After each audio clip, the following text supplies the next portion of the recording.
বুঝি পাই ଚାଲ ବସି ଟେ ବ୍ୟାଙ୍କ କରିବା ଦେଖିଲେ ମୁଁ ବିପି ବଢି চলে যাও ବାପା ନା କଣ ଜବାବ ତୋର କଣ କହିନି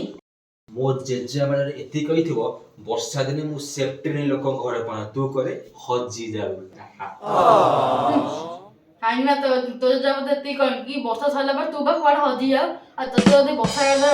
ବାହାର କରିବୁ ତାହେଲେ ତୁ ଅସନା ହେଇଯିବୁ ବୋଲି ତୋ ପାଇଁ 400 ଟଙ୍କା ଦରକାର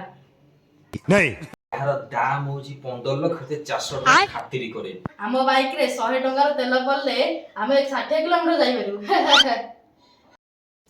ଆରେ ତୋ ଗାଡିରେ 100 ଟଙ୍କାର ତେଲ ପଡିଲେ କାଣି କୋଉଠିଟିଏ ବି ଗଡିନି ଦାମ ହଉଛି 15 ଲକ୍ଷ 100 ଟଙ୍କା ଡରେନି 100 ଟଙ୍କାର ତେଲ ପକେଇ 5000 ଟଙ୍କା ତେଲ ପକେଇବୁ ଏସି ଅନ୍ କରିବୁ ପୁରା ଆମ ଗାଁରେ ମ୍ୟୁଜିକ୍ ଅଛି ମ୍ୟୁଜିକ୍ ବଜେଇବୁ ଗୀତ ବଜେଇକି ନାଚିକି ଡ୍ୟାନ୍ସ କରିକି କୁଦିକି ସବୁ ଯିବୁ ତୋ ପାଖରେ ସେଣ୍ଟ୍ରାଲ ଏସି କିଛି ନାହିଁ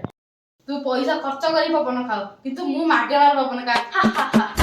ଲକ୍ଷେ 20,000 ଟଙ୍କା କଥାବାର୍ତ୍ତା କରି ମୋ ଇଣ୍ଟରେଷ୍ଟ ନାହିଁ ଚାଲ ଫଟ ଗର୍ବ କରିବା ଦରକାର ନାହିଁ ଯାହାର ଯେତିକି ଅଛି ସେ ସେତିକି ସନ୍ତୁଷ୍ଟ ରହିବା ଦରକାର